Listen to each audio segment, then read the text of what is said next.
छोटे से गांव में एक लड़की रहती थी जिसका नाम गीता था। गीता बहुत ही प्यारी, मेहनती और समझदार थी, लेकिन उसके जीवन में एक बहुत बड़ा दुख था। वह बचपन में ही अनाथ हो गई थी। उसके माता पिता का एक दुर्घटना में देहांत हो गया था। तब से गीता को उसके चाचा चाची ने पाला। हालांकि गीता के चाचा चाची ने उसे अपने बच्चों की तरह ही रखा, लेकिन चाची का व्यवहार उसके प्रति कठोर था। वह हमेशा गीता से सारे घर का काम करवाती और उसे पढ़ाई लिखाई के लिए समय नहीं देती थी। गीता चुपचाप सब कुछ सहती और भगवान से प्रार्थना करती ज्यादा कि उसका भी कोई अपना हो। एक दिन गांव में एक साधु महात्मा आए। उन्होंने गीता को देखा और उसके दुखों का आभास किया।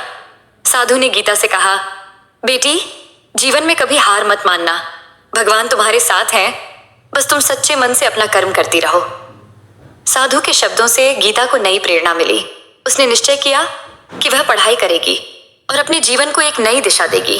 वह रात को जब सभी सो जाते तब चुपचाप किताबें लेकर पढ़ने बैठ जाती।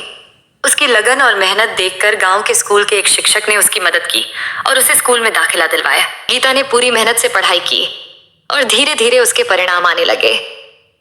वह कक्षा में हमेशा प्रथम स्थान प्राप्त करती और उसकी सफलता की चर्चा पूरे गांव में होने लगी। चाची को भी अब उसकी मेहनत और काबिलियत का आभास होने लगा और उन्होंने भी गीता के साथ अच्छा व्यवहार करना शुरू किया। कुछ सालों बाद गीता ने अपनी पढ़ाई पूरी कर ली और एक बड़ी सरकारी नौकरी प्राप्त की। अब वह अपने चाचा चाची का भी ख्याल रखती थी और गांव के अन्य बच्चों की पढ़ाई में भी मदद करती थी। उसकी सफलता ने उसे पूरे गांव के लिए एक प्रेरणा स्रोत बना दिया। उसने अपनी मेहनत और धैर्य से यह साबित कर दिया था कि अगर हम सच्चे मन से कोशिश करें तो भगवान भी हमारी मदद करते हैं और जीवन में हर कठिनाई का सामना कर सकते हैं। इस कहानी से हमें यह सीखने को मिलता है कि जीवन में चाहे कितनी भी मुश्किलें आए, हमें हार नहीं माननी चाहिए।